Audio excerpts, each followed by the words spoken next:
There are many different martial arts that come to the fray throughout the years, from karate to kickboxing, from tai chi to taekwondo.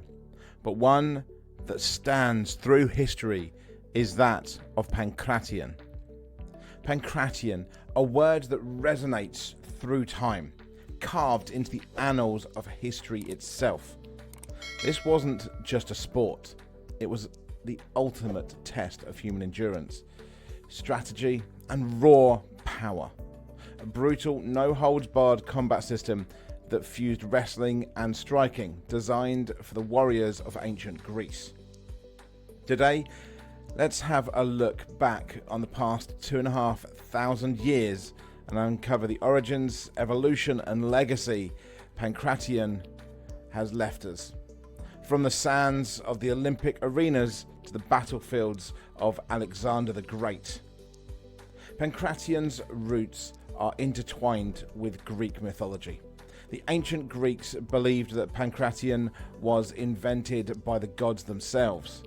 According to legend, Heracles, the demigod son of Zeus, used Pankration techniques to defeat the mighty Nemean lion, an opponent whose skin was impervious to weapons. Heracles resorted to brute strength, choking the beast into submission.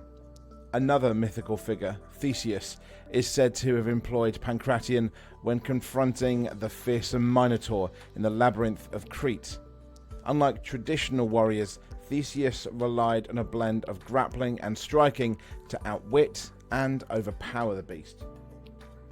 These myths weren't just stories, they served as cultural blueprints, embedding Pankration into the very identity of Greek heroism and valor. While mythology set the stage, Pankration's first recorded appearance in history was during the 33rd Olympiad in 648 BCE. Unlike other events, Pankration had almost no rules. Competitors could punch, kick, choke, and grapple their way to victory. The only prohibitions? Biting and eye gouging. Everything else was fair game. This wasn't entertainment for the faint-hearted. Matches could last for hours, often ending in severe injury or even death. But for the Greeks, victory in Pankration wasn't just about physical dominance. It was the ultimate demonstration of arete, the pursuit of excellence in mind, body, and spirit. Pankratiates, or fighters, trained in the palaestra, specialized schools dedicated to wrestling and combat sports. Their training was rigorous, focusing on three pillars. Striking, this included punches, kicks, elbows, and knees. Unlike modern boxing, there were no gloves. Fighters hardened their knuckles against stone and wood to build resilience. Grappling, throws, joint locks, chokes, and submission holds were essential. Pankration blended the throes of wrestling with the control of what many would see as modern jiu-jitsu. And conditioning. Endurance, flexibility, and strength training were vital. Fighters used sandbags, body weight exercises, and even sparred in extreme heat to simulate the grueling conditions of competition. One signature technique was the anastrophe, a reversal move used to turn the tide against an opponent's advantage. Fighters also employed deceptive footwork, feints, and psychological tactics to outsmart their rivals. Pankration quickly became the star attraction of the ancient Olympic Games. Unlike today's neatly regulated sports, Pankration matches were chaotic and brutal. Fighters entered the arena naked, covered only in olive oil and sand to improve grip. The matches had no rounds, no time limits, and no weight classes. Victory came through submission, unconsciousness, or in some tragic cases, death. One of the most famous stories is that of Aricion of Phegalia, who died during a chokehold but managed to dislocate his opponent's ankle before losing consciousness. His opponent surrendered, and the fighter was posthumously crowned the victor, immortalized in Greek history as the champion who won after death. Pankration wasn't just a sport, it was a battlefield survival system. Greek soldiers, especially the fearsome hoplites, integrated Pankration techniques into their military training. In the chaos of battle, when weapons were lost or broken, these warriors relied on hand-to-hand combat to survive.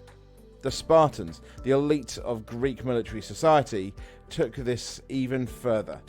Their rigorous agage training system emphasized Pankration as the critical skill. It wasn't about honor in combat, it was about efficiency, survival, and dominance. Alexander the Great's armies spread Pankration across the known world, blending Greek techniques with the martial traditions of Egypt, Persia, and India. This fusion influenced countless combat systems, leaving a mark on history that still resonates today. With the fall of Greece and the rise of the Roman Empire, Pankration's popularity waned. The Romans adapted it into their brutal gladiatorial games, emphasizing bloodshed over skill. As Christianity spread throughout the empire, violent pagan sports like Pankration were banned. By the 4th century CE, after Emperor Theodosius I abolished the Olympic Games, Pankration faded into obscurity. Yet echoes of Pankration survived in folk wrestling styles, traditional martial arts, and military training systems across Europe and the Middle East. In the late 20th century, Pankration experienced a revival. Martial artists and historians, inspired by ancient texts and archaeological discoveries, sought to reconstruct this lost art.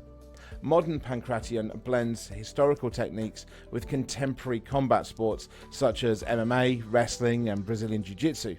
Organizations like the International Federation of Pankration Athlema now promote the sport worldwide, hosting competitions that honor its ancient roots whilst ensuring safety for athletes. Interestingly, many MMA fans refer to the sport as the modern Pankration, acknowledging the similarities in philosophy, training, and technique. Pankration wasn't just about fighting, it was a philosophy. The Greeks believed in arete, the relentless pursuit of excellence in all aspects of life. Pankration embodied this ideal. It demanded physical strength, mental resilience, and strategic thinking. Fighters weren't just brawlers, they were tacticians, philosophers of combat. They understood that true victory wasn't just overpowering an opponent, it was mastering oneself. This mindset influenced not just sports, but Greek society as a whole. Pankration taught discipline, respect, and the value of continuous self-improvement, lessons that transcend time. Pankration was more than a sport. It was a symbol of the human spirit's capacity for growth, adaptation, and even resilience.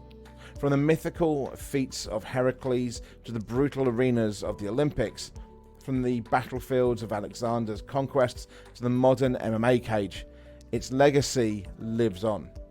So the next time you watch an MMA fight, remember, you're witnessing the echoes of an ancient tradition, a testament to humanity's enduring quest to test its limits. Don't forget to subscribe for more epic journeys into martial arts history. Thanks for watching.